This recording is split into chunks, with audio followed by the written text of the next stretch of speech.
Panindigan ng defense team ni dating Pangulong Duterte na mali ang desisyon ng ICC Trial Chamber sa pagbasura sa hiling nilang interim release. Ayon sa abogado ng dating Pangulong si Attorney Nicholas Kaufman, umaasa silang babalik na rin ito ng ICC Appeals Chamber. Ayon naman sa kampo ng mga biktima ng drug war, nakaapekto sa desisyon ang tila pang-aaway ng Duterte camp sa ICC. Wala rin daw ginagrant na interim release ang ICC na may mabibigat na kaso gaya ng kay Duterte.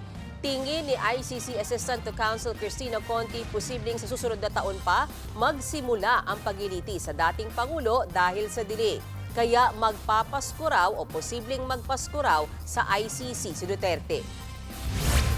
Lahat ng posibleng kumbaga maging involved dun sa kaso, potential witnesses, victims even, tinarget nila, ayan tuloy, hindi pa nag-grant ang release ng isang tao na napakatindi ng kaso. Malabo talaga na mag-grant Malabo. yung interim. Mga kapatid, Mean Los Baños po, huwag magpahuli sa mga balita at impormasyong dapat ninyong malaman. Para sa mas malawak na balitaan at diskusyon, mag-follow at mag-subscribe na sa social media pages ng News 5.